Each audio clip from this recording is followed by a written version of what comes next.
किसी भी अस्पताल में आप देखते हैं कि पेंडिंग पेशेंट्स की जो पेशेंट्स आती है उनकी संख्या बहुत बढ़ती है और बढ़ रही है और बढ़ गई है। वैसी कोर्ट्स में संख्या बढ़ गई। इसका कारण क्या है, इसकी वजह क्या है? लोगों की आस्था है। अस्पतालों में लोगों की आस्था है, इसलिए संख्या बढ़ती है पेशेंट्स की। कोर्ट्स में लोगों की आस्था है, विश्वास है, इसलिए संख्या बढ़ती है। और इसके लिए हम लोगों को इंफ्रास्ट्रक्चर बढ़ाना है। जैसे अस्पतालों का इंफ्रास्ट्रक्चर बढ़ाना है, वैसे कोर्ट्स का इंफ्रास्ट्रक्चर बढ़ाना है और नए नए माध्यम भी अपनाने हैं। जैसे अभी हाल ही में हमने पिछले सप्ताह में लोक अदालत को अपनाया था, स्पेशल लोक अदालत। उसमें करीब 1000 केसेस 5 दिन में हमने तय करिए।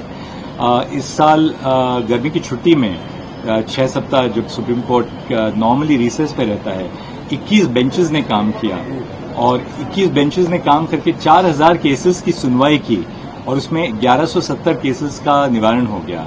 तो अलग अलग माध्यमों से हम केसेस को कम नहीं कर सकते, पर जो केसेस पेंडिंग हैं उनको हम उनका सवाल ढूंढ सकते हैं। लोगों को शीघ्र न्याय मिले, सरल न्याय मिले और क्वालिटी ऑफ जस्टिस भी अच्छा हो। हमने ये देखा है कि हमारी भाषा कोर्ट में अंग्रेजी है, क्योंकि अब सर्वोच्च न्यायालय में हर एक राज्य से केसेस आते हैं, हर एक राज्य से जजेस आते हैं, पर सामान्य जो नागरिक है उनकी भाषा जो है, उनकी शैली है, उनको सहज रूप से हम समझा सकें कि उनके केस में क्या हो रहा है। तो आर्टिफिशियल इंटेलिजेंस के माध्यम से हमने सारे निर्णय सुप्रीम कोर्ट के जो हैं वो अलग अलग क्षेत्रीय भाषाओं में हमने ट्रांसलेट किए हैं। आपको मैं ये बताना चाहता हूं कि 1950 से 2024 तक 37,000 सुप्रीम कोर्ट के निर्णय हैं। उनमें से 22,000 निर्णय अभी पंजाबी में ट्रांसलेट हो गए हैं आर्टिफिशियल इंटेलिजेंस के माध्यम से।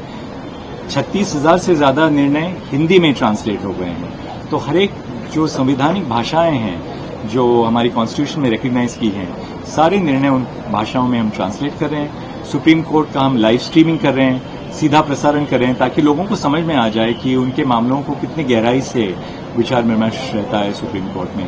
तो टेक्नोलॉजी के तहत काफी कुछ पहल हमने अपनाई है, जिससे मुझे लगता है कि काफी फर्क आ रहा है।